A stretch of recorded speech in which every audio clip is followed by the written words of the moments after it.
217 Recovery Podcast. If you don't make mistakes, you won't learn. With your host, Cori Winfield. Like, oh my gosh, I'm going into a place and there could be people like talking to walls, and there was some of that. But it was still pretty cool. Co-host, Marney Winfield. And if they don't get that sincere messaging, then they're not going to have that conversation on a level where maybe you can get through to them. And special guest, Cori Smoker. I don't want to hear the here over here, but then I know what you're skipping down the street over there doing, you know? Got your ass. It is the 31st of October, 2025, Halloween. I'm Cori Winfield. I'm Marney Winfield. And I'm Cori Smoker. Welcome to the 217 Recovery Podcast. You guys dressed up today. It's nice. Marney, you wanted some smoking hot mom? Well, I don't know if you want to call this dressing up, but it is orange and black for Halloween. I like that. Yeah. Being a hot mom, stay at home mom, which you're not. So I like that you dressed up like that today. Thank you. Well, not that I'm saying you're homely looking at all. I'm not trying to. No, I'm not saying stay at home moms are homely. I'm just saying you look like a hot mom. So what's up? Okay, what's up? It's my wife. So What do you dress up as today? A director. Yep. A video It fits. guy, a screenwriter, a film producer. Well, not producer because I don't have the money to pay for them to be made, but Filmmaker? I don't know. What would I? Because I haven't made a film. Creator. Writer? I don't know. See, I wrote a movie the other day and I finished it and I lost it, so I didn't finish it. So I had to go back to finish it because God was like, no, that's not how I wanted you to do it. Lose it all.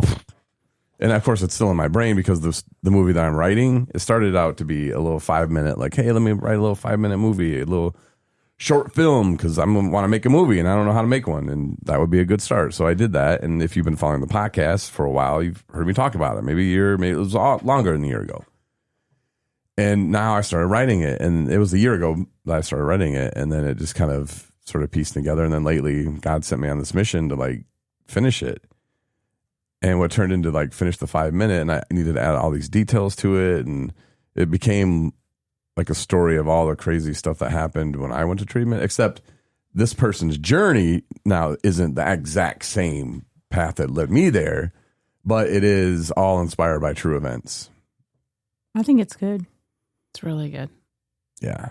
I don't know. It's stuff, you know, that I've poured out. So, I mean, I think it's kind of good, but Do we get credits in the back of this movie? for script editing. Yeah, because like Moral oh my God. support. And you guys have probably like Right. witnessed like my all overness with the place of that script and where it was and how it just morphs and kind of changed and it's gotten better, I think, in detail. And it really helps you feel the emotion as someone is trying to go to treatment and they're hitting all these barriers. Every single one. Trust me. And you feel it. At least I did when I was writing it, you know, and that was kind of hard. And then when I lost the Act 2 and 3, the pain was that I had to go back and get in those feelings again because that was a mother effer, man. And I thought about writing a book one day and like, man, that'll be fun. Nah, I don't think so.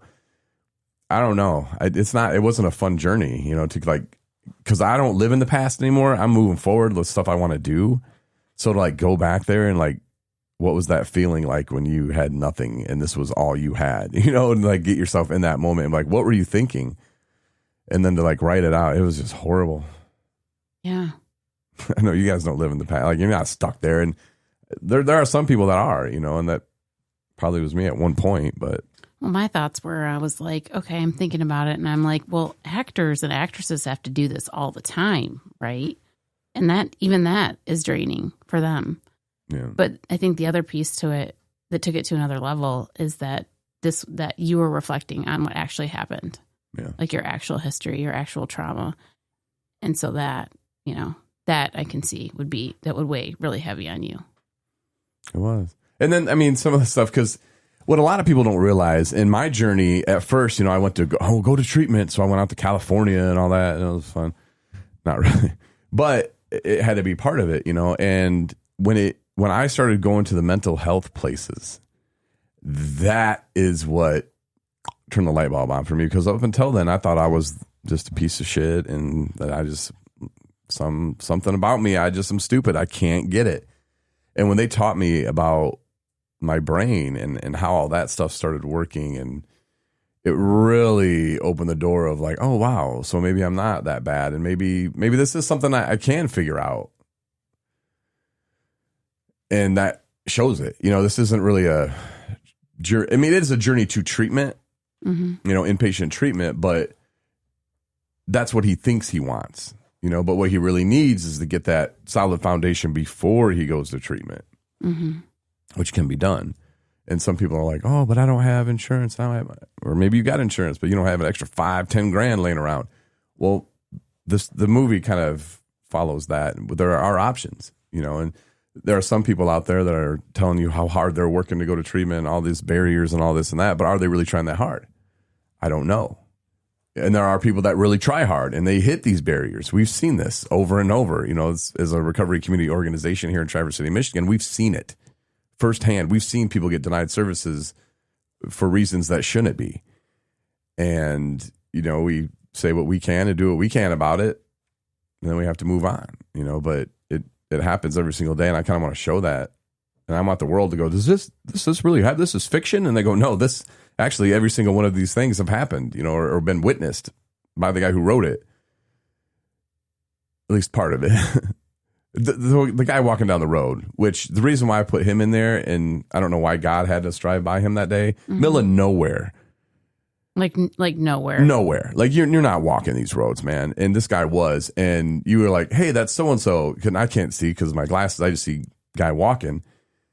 And I was like, oh, well, so-and-so actually called because he needed a ride to treatment. And they said they wouldn't fund it and this and that. And they told him to call the Medicaid, call your Medicaid number. And he did. And they were like, yeah, that's out of our region. And it's like, wait, you're supposed to take everybody in the state, wherever they. So that didn't make sense, and there's been other things that people have said. And so that's why I threw him in there. So I don't know if he was actually walking to treatment, but that's where I got the idea of that. And that's where I say, well, I know he needed a ride to treatment and he was walking somewhere. But it just shows too in that, I mean, just even in that first part, just the scenarios of the barriers that a person faces. Maybe they're already starting the withdrawals or they're still, they're on their last cans and dimes and nickels and pennies to get something just to maintain some of that off to make these phone calls. And then when they get, every door is shut and they're, you can come to treatment. So then they're like, finally, okay, I made a decision to go, I can get in. But then all them pieces there to get there is really defeating at times too. And, and that's always seems to be when our families they're completely done with us. They're like, I'm not giving you one more ride to treatment because, I've heard it all and I've said it. We've said it, they don't want to hear that crap anymore. They want to see the action. And there's families out there like, oh, well, I got money, though. We can send him off to this. And that's cool. But the 15th time he went, you're going to be done. The lies, the stealing. Oh, I got money. Oh, that means he's going to steal or she'll steal from you. They'll take whatever they can because their addiction is that's what's most important to them. And unfortunately, the chemistry has been changed. And that's what's happening. It's not that they're bad people. It's just their brain is telling them you need it now. You need to get it. So even for those people, like, be careful because maybe that 15th time, that time that was going to turn the corner where your loved one, your son, your daughter, whoever has just about figured it out. And then this is the time that they can't get there because you're like, nope, done. But because there's nothing in place to really help people, they can fall through the cracks and then they die. And then, oh, it's their fault. They didn't want to change their life. It's not about that at all. Well, right. And that's where the misconception comes in is because there's this thought that all it takes is willingness, is somebody to say, I'll go, and that's it, and that it's done, and they're on their way. But that's not even all of it. It's not even half of it. No. There's so many more moving pieces and so many approvals and authorizations and, where are they? Where are they going to? Where did they live before? There's a bunch of things that go into it that we don't even think about until you're actually at the spot where you're like, okay, I will give it a shot. And then here you are, and it's so difficult. But then sometimes too, like you get to that spot, right? And it's like, okay, maybe you're finally ready to do something. So then you get to detox. Well, then you're only there for 5 days, but it's really like 4 days when you count it all out. And finding treatment, and then it's like, okay, my job, it can be a lot of decisions at once. And then you're like, okay, fine, I'll go. And then if you don't get the referral or, it's just. And they call it a medical detox, right? Yeah. So for someone who's never been, you think, oh, okay, cool. So they're going to be watched in a room. They're going to have medically people around. They're going to be nice and comfortable. No. When I was at Turning Point, that place was, and no offense to Turning Point, but that place was a shithole. And it could be a funding thing. I have no idea, but it was horrible. It was down in the very basement of this building. It was like the old Salvation Army or something. It's just a long hallway, dark, stank. And then the men's room was on the right-hand side of this little long hallway. And you went in and it was just bed. And the bed they put me in was right by the toilet. The bathroom door didn't have a door on it. So I heard everybody. So I'm like, I'm not staying in here. I'm going to go just sit out there at this stupid TV that they had of this VCR and these same movies. It was horrible. And so why would I want to go to treatment after that? Because if I've never been to treatment before, I'm going to think that's what treatment is. And then I went up to their other level, and I wouldn't recommend people go there. It's better than sleeping on the street and dying. So go there if that's your only place. What I'm saying though is, how come if we're going to go medically detox, how come these places aren't nicer? How come we have to deal with this subpar help? Like, why is it so half-assed? Because I think it's because of the stigma around it. But see, like, we're just like, it's like second best. And I'm so irritated. I was on my soapbox earlier when I was talking about the trauma is the real reason. Trauma, you need to. I was talking with Tony and our friends from BDAI, and she was saying something about not acceptance. What did she say? It was kind of along the lines of, stuff in AA, like acceptance. I don't remember now, but it was something along those lines. Just trust me. And when you can do that with trauma, when you can realize, okay, this is the trauma, and I'm not saying you have to run out and go fix it that day. I put my box in my head in a closet. I'm like, okay, I know I have these issues, and I thought it was abandonment at first, and maybe it was. I didn't have a father growing up, sort of how I put it in my mind. So I had to put that up for a couple of years before I could even dig into that, because I knew I wasn't ready. If I would have pulled that box down and started getting in them feelings, I wasn't secure in my own sobriety yet. So I wanted to wait until I was ready to deal with it, and then I did. And then later I found out really it wasn't abandonment at all. I mean, maybe a little, but it was forgiveness. I really had to forgive my father, and realize that there is a book that you can buy probably, but I'm not going to make you a better parent. For the perfect parent in the world book. I don't have it. Marney doesn't have it. We're not perfect. My parents weren't perfect. Why am I holding them to different standards? And I had to forgive my father. And then I had to forgive my mother and move forward. What kind of relationship do I want to have with them moving forward? What happened in my childhood? Okay, it happened. And I've acknowledged it. I talk about it. And I'm going to make sure that my son doesn't have that same kind of relationship, Not that my dad's a bad guy, but I don't have that relationship that I want my son to have with me. And I can change that. And I have to stay sober. But it took a long time to figure all that out, and it takes people time, to heal. Mm-hmm. And so I think if we could look at it that way and give people a little grace, and then how come we're not blaming the biggest monster of all of them? Alcohol gets away with so much. And I was talking with the BDA guys about that. And it's like, wait a minute, you're going after Big Pharma. You're going after all the weed places in Michigan. What about alcohol? They're the ones who cause all of it. Let's break it down, and I'll do it real quick for you. Alcohol causes all of it. Meth. Okay, I smoked meth. I did heroin. I didn't smoke heroin. I snorted it, but I was drunk. When I did acid, was drunk. When I did cocaine, I was drunk. When I smoked weed, I was drunk. When I smoked cigarettes, I was drunk. Well, except for the time when I was 5 and I walked to preschool, but it's the first cigarette I had. It was horrible. I didn't like that at all. But I'm saying, like, how come they're not paying more for that? Everybody who steps up and says, I need help, I need to go to treatment, and it's a substance-related issue, alcohol should pay the tab. If you want to throw big pharma in there, cool. They only do that because the state wants to just get money and spend it how they want. But if we really cared about people, and this is the problem with this country, and I'll say it right here, it was built on greed and lying and deception, all right? Like even the whole, hey, the British are coming, like that's really not a cool story if you think about it. That's some shady shit. Now, if we did that today, we'd be gunned down. Like nobody would even hear from us again. So think about how this country was founded, and it's running exactly how it was supposed to. Now, if we can change things and actually care about people, the world will be a better place. And I'm not saying like you have to go and throw out alcohol because we did the prohibition thing. That shit didn't work. But they should pay some taxes to where whatever, if anybody needs some help, send the bill right to Budweiser, send the bill right to Jack Daniels, send the bill to them. And they have to pay it. Yeah. Because they cause all of it. And then we can get into domestic violence. I mean, we can get into everything. Dumb mistakes, drunk driving, to where you can make alcohol so expensive that people will go, wait, so I can either keep drinking or I can just go change my life. And I think people would choose that. And if they are like, hey, it's okay, you can go get help now. Maybe they wouldn't. I don't know. But I had a friend die again, and I'm just really pissed about it. And he wasn't that close, but he was, and it's losing anybody to it. And then thinking back, because he lived in Grand Rapids, which has Network 180, at least they did when I had to go through there. It was horrible. So then I'm thinking in my mind as I'm trying to help my friend who's dealing with the same thing, can't get into treatment.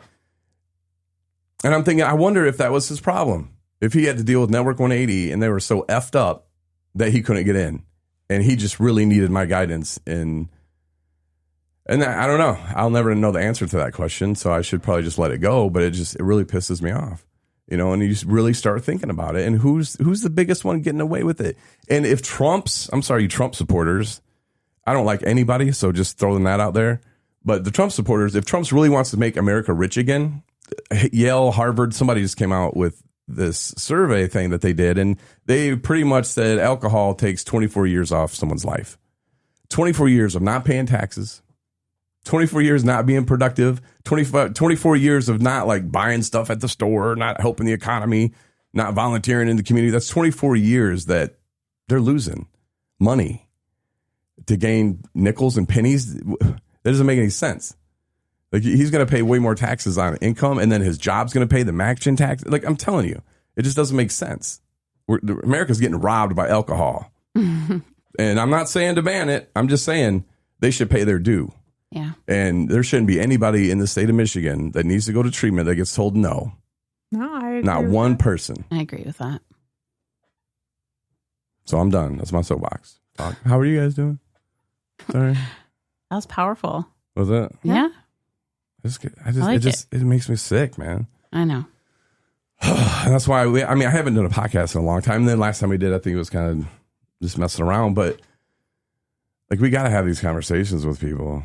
And people really need to like look at who's the real bad guy. It's like we're watching a movie and you think this is the bad guy all along. And these are the no. And then you realize at the end, who's Kaiser Soze? Well, it's alcohol, and our government's letting that happen. I think it's election coming up, right? I don't know if we're voting around this county, but I know there's some elections coming up, to call around and say, hey, what do you think about this? And they're like, well, we're going to fix the roads. And is it voting like next week? I think so. But, and then like with the whole food thing, oh my God, and people in Michigan freaking out. And I look at it like, look, the state of Michigan has tons of money. They have tons of it. Couldn't even swear right there. I was so mad.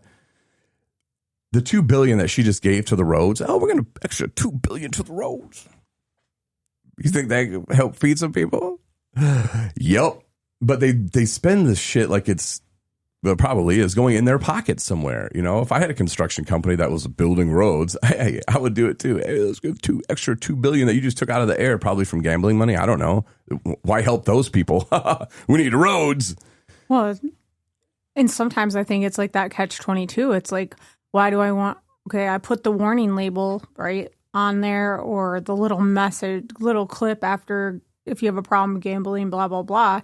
But I think it's like this catch-22 trap. They want you to keep in it because then it keeps us that production train going in a circle, right? Yeah. And that's what BDI said too. They're like, oh, isn't that? Do you think it's done on purpose? I know. She's like, no. I don't want to get into conspiracies. Right, but they're losing too much money. If they really cared about money, they'd be like, Yeah. You know, alcohol was invented in China. I think it was a poison. Just going out on a limb there. I think they used it to kill the white man. Isn't Asian? Don't Asian people? And I'm again, this is just nonsense, but I think I'm right. They have their body reacts different to alcohol. I don't know about the biology, but I know that the statistics are there's not as many. I'm like a white man. There's not as many in that ethnicity or that culture doesn't consume alcohol like ours. Because I think that it doesn't get them drunk. I think it makes them sick or something. I don't know. I'm going to do some homework on that, though. I mean, it's poison. Who knows what it is? But I wonder if they were like, hey, let's poison those people over there. Put some of that in there. I don't know.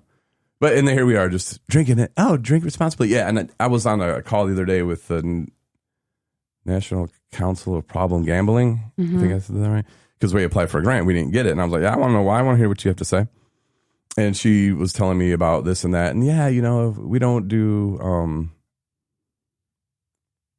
prevention, it's outreach, or it was one of those two. And she said that basically because we had meetings here, that it was too much recovery going on and didn't really fit it. But if we didn't have meetings, if I didn't put that on there, that we probably would have gotten it. Mm. Yeah, I know. We don't want to hope too much. But anyway, she started in on the whole problem gambling thing. Sorry, Cori, I didn't mean to cut you off. And I kind of lost it on her. I said, stop it. I was like, I know that the people that give you this money tell you that you have to say this in order for you to get the money. But stop blaming the people. I was like, alcohol did this, and now gambling's trying to do the same thing or have been doing the same thing. Stop blaming the person. Problem gambling? Oh, gamble responsibly. Stop it. Stop. Do you bring over some beer to somebody you know has a problem? You're like, hey, man, just drink responsibly. See you later. See you at work tomorrow. No. And then I was talking with someone else, and we were doing harm reduction, and I was like, dude, harm reduction is so broad. Like, you can't say, oh, I don't believe in harm reduction because it's so broad. You can believe in different things or not different things, but the needles passing out needles. And I was like, well, if you think about it, it would almost be like me bringing in some cans, some like empties for you. Here you go. Here's some empty cans, some empty beer cans for you. Here you go. And then they go to the store, return them, and then buy their beer. We wouldn't do that, would we? Would we give empties to alcoholics and go, here you go, buddy. I know you're having a hard time today. Go get yourself a 40. Don't die. I don't know. It just doesn't make sense. And people just fall for it. Okay, because they're the ones handing out the money. You have to say this. You have to do this. You have to say this. And they do.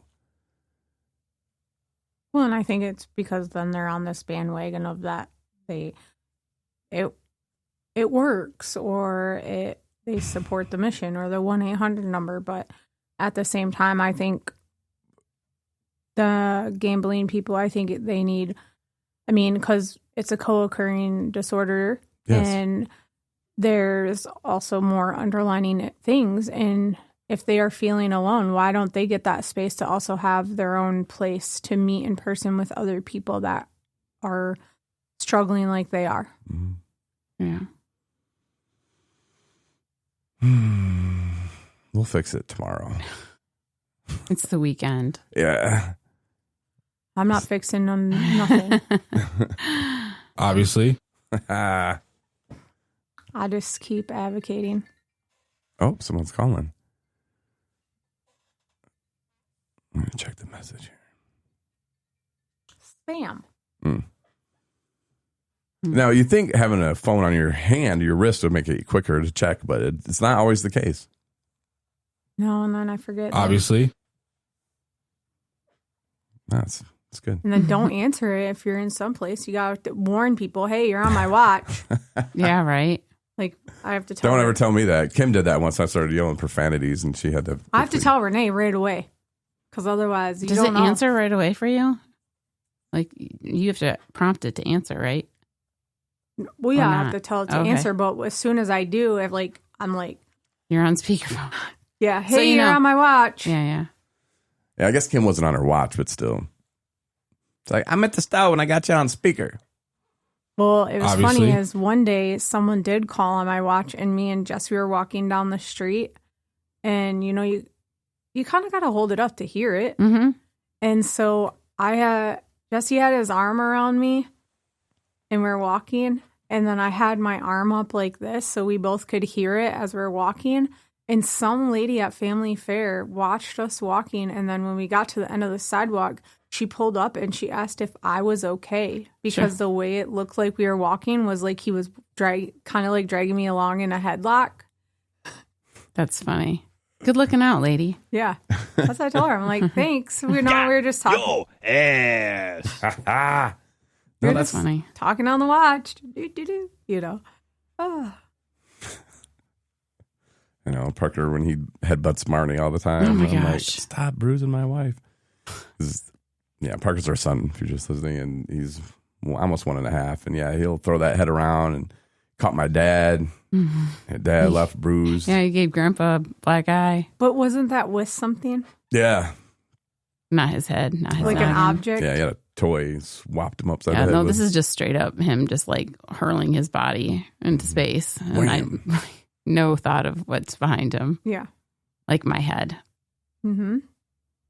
But it's out of love. It comes from a place. Yeah. I'm just waiting until he like hits me square in the nose and like Man. he's done it. I mean, he has done it, but it's not to the point where it's like caused me a bloody nose or anything. But it's potential. It could happen. Yeah.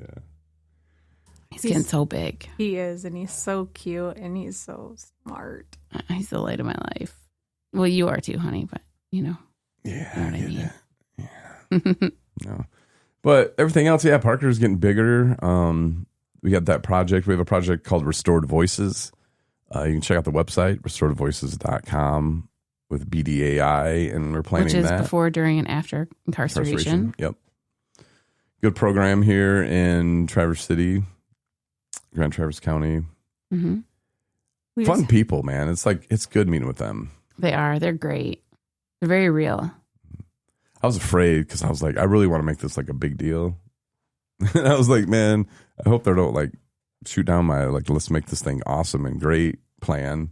And they didn't, and I liked that. Yeah. They were like, yeah, let's do that. Mm-hmm. So I was pretty excited. It's happening. Mm-hmm. I think it's going to be good. And it'll be interesting, and it'll be nice for people to be able to like kind of tell their stories that are from around here for people to relate to. Because sometimes we can get on and watch these videos, but they're so far away. So it's like almost like they're removed from us, right? But when we see that these people are in our community, or we're going to meetings with them, or we see that, see them in passing, or that they're friends of a friend, then it just, there's something about it that just hits a little bit closer to home of like, oh, okay, this is, they did it here. I can too. Mm-hmm. Absolutely. Yeah, and it'll be around northern Michigan area, I think, and who knows, it probably will expand at some point, but yeah, we'll start here first, why not? Mm-hmm. And we have a cool location we're going to check on to see if we can film there, and if we can, we'll do it there, but it'll be more of a documentary, not like a, hi, Marney, how you doing today? Mm-hmm. You used to do some drugs, and now you're better, so it'll look cool, and I think people will be surprised and be like, damn, like that's really good. You did that? And I'm like, mm-hmm. Yeah. Let's see my script.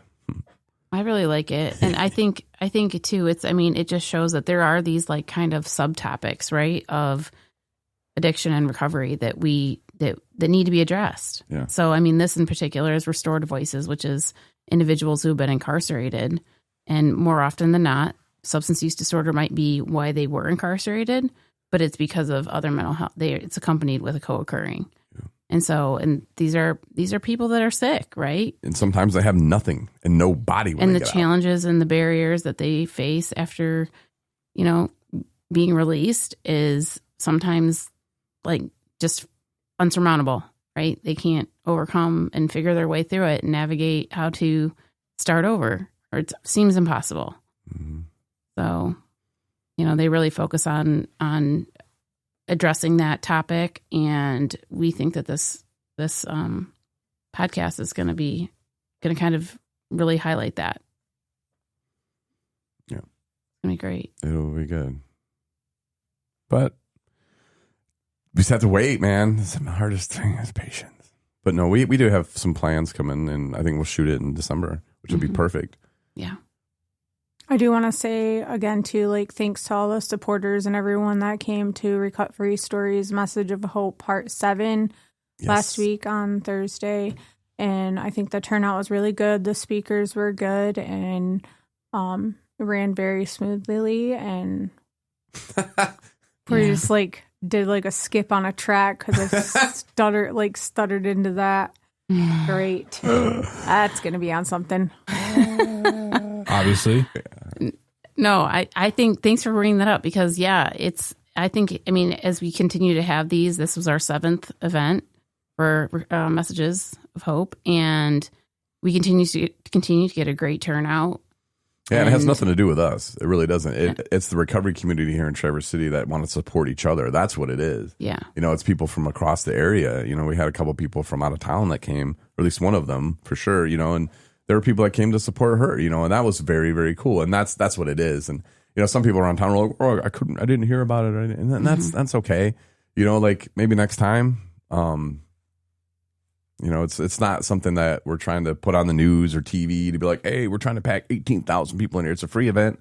It's fun. There's a nice meal. Yeah. You get to do fellowship with people in the recovery community. And that's what it's about, you know? So like, I think it goes pretty well. And I want to make sure those people that are speaking invite their people. For sure. I do too. And I think the gift baskets, like how we put them together, I think them are like a hit. Yeah. Yeah. So, I mean, Cori and I Cori Smoker and I put a lot of work into reaching out to the local businesses, and it's really great getting the responses from these, you know, local businesses when some of them, they want to have really long conversations about how great it is that we do what we do and that they appreciate it. Feels really good that we have that support. And also I did, when I dropped off a client yesterday, one of the navigators was out there, and I just said, thanks again for coming and, you know, bringing the gentleman down there, and I hope they had a good time. And he said the next day, that's all they talked about was just how much fun they had. They were so glad they went and how they felt included. Like, I think that's really awesome to just get that feedback, and that they don't, you know, they're not just there and like, another thing. Like, they felt part of and involved, and seeing other people like Adam get up there and speak, and seeing, you know, some of us that they do know part of this and putting it together, or volunteering or helping out. Right. Yeah. Because, I mean, some of those people are there, both men and women from the residential programs. That might be their first time in treatment, and this might be their first time at a recovery event. And so they're looking around the room, and they know they came because they had to, right? I mean, air quotes, had to. I mean, it turns out what an awesome opportunity. But at the end of the day, they're looking around the room, and there's all these other people that want to and choose to be in that room and are loving every minute of it. And that's amazing. It really is. And some of them, it might be their first time, like just even going out to some kind of event sober. Yeah. Right? Yeah. Connecting. For sure. And the Grand Traverse Event Center is a great place, and you guys make it look awesome too. And but yeah, when we first walked in there, the very first one, I was like, what are we going to do here? And I walked in, I was like, wow, this is really nice. Okay. You know, and I think that kind of throws people off too, because they're used to going, oh, we're going to go to this meeting. It's going to be in a basement. It's some really crappy. No, it's really nice. See, aren't you glad you met this, Cori? Yeah. Yep. Oh, show. Glad my wife was talking to you, because I would probably like, well, I was trying to get a free shirt from you. Shirt then, right yeah, there. Exactly. And I was like, oh, you're a peach. And then you walked away, and I was like, we need to hire her. I swear I said that day. The first time we were getting together over at the comedy club. Yeah, then we went over there to check it out, and you were cleaning. Yeah, but and now here we are. I'm your employee. 19th of 2026 in February. I know I did that all weird. So February 19th? Next year. That'll be the next one. Okay. It's a Thursday. So mark your calendars if you're listening today. 2 days after 2/17. There you go. And one day, maybe in 2 years, we'll have it on 2/17. It either goes one way or the other way, right? Yeah. I don't know. It's too much. Hope we don't get that leap day in there. All right. We won't. Not in 2 years. Unless it's longer. But anyway, that was our little fun Friday podcast. I got on the soapbox. Thanks for listening. I don't know. You guys have anything else to say? Just to remind everybody, we don't have any in-person meetings here this weekend. Yeah. Yeah. We're just pausing on that for a minute. You can get into all your stuff at a later time. Mm-hmm. Because Marnie's got exciting news too. But for right now, You have to wait. Have a good weekend. keep tuning in for the next one. Yes. Yep. Take care, 217recovery.com. And of course, if you want to listen to previous episodes, easiest way to do that is with the 217 Recovery app that you can get from your Play Store or App Store. Enjoy your weekend. Have a good one. Thanks for listening to the 217 Recovery Podcast. Listen to over 900 episodes on the 217 Recovery app that's free in your App Store or online at 217recovery.com.